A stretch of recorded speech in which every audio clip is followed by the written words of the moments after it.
I have had a lot on my mind lately. While watching the Olympics, I was reminded of one of the greatest sports mysteries of all time. What happened to sports stacking? Where did sports stacking go? Invented in the early 80s by Wayne Godinez at a Boys and Girls Club in Oceanside, California, sports stacking quickly gained popularity when it was featured on the Johnny Carson show. Got some cups here.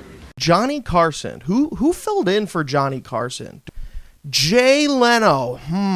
Okay, that's definitely a step down in quality. Maybe they fixed it when they picked the next host, though. Who filled in for Jay Leno? Do we know that? Jimmy Fallon. Wow. They have really not found their stride since Johnny Carson with that show. You know who should host that show? Conan O'Brien. Point is, after this Johnny Carson show stint, sports stacking is springboarded into popularity, and it goes into all elementary schools all around the United States. Don't quote me on that, but it goes into some. This is where I become aware of sports stacking. I vividly remember coming into elementary school one day and one of our teachers just being like, get ready. They showed us these videos for sports stacking that were so intense and so sleekly edited, it truly convinced me that this was going to be the next extreme sport. This was in the early 2000s, not to brag. I was in elementary school in the early 2000s, not to brag.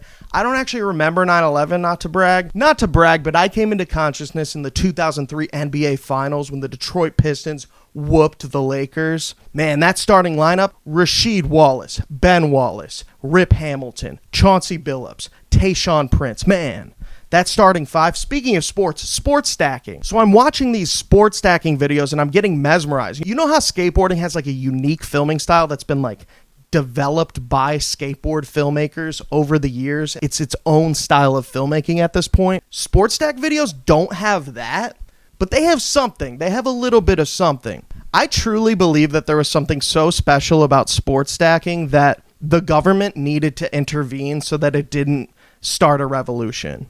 They did not want children specifically to become enlightened. First, you're making cup stacks, 3v3, 6v3, 6v3 v 6v3, all of the amazing dynamic combinations. First, you're doing that, but then the sacred geometry slips in. And once the sacred geometry slips in, you're building the pyramids, and they really didn't want these children to create these pyramid societies that they would rule spiritually in favor of the proletariat. The government had to step in to stop this. Can you imagine an enlightened group of children who have mastered the art of sports stacking? They would probably all be on those sports scooter boards. They'd probably be 1,000 strong on those sports scooter boards. Sports scooter board. That is an interesting word. So the government was pushed up against a wall and it had no option. It had to employ an equally insane cup craze into the masses to distract the children from the stacking of the cups. This craze, the cup song, of course.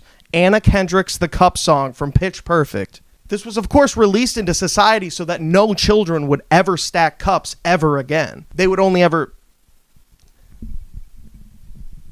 play with the one cup. They would never stack the cups, is my point. But for a lot of us, we loved the cup song and we loved sports stacking. It was hard to reconcile the cognitive dissonance of loving those two things. But deep down in our hearts, we thought, I know that the cup song and sports stacking can Coexist peacefully.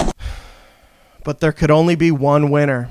And that's where our story actually takes a turn. See, Pitch Perfect had 2 very successful sequels, but after that, the flame burnt out. There was no more Pitch Perfect. But in 2023, 7 years after the last Pitch Perfect movie, Pitch Perfect 3, the global record for most people sports stacking in multiple locations was broken. I guess sports stacking never really stopped. I had just personally stopped paying attention to it. I feel like a lot of the allure kind of just totally faded away after I realized I sucked at it. I guess instead of the Olympics, I should have been watching the WSSA AAU Junior Olympic Games Sports Stacking Championships. And I guess there's still hope for a kids' revolution after all. Well, that's it for now. Thanks again for your interest in speed stacks and the sport of cup stacking. As you can see, it's exciting, competitive, and fun. Good luck, and keep stacking.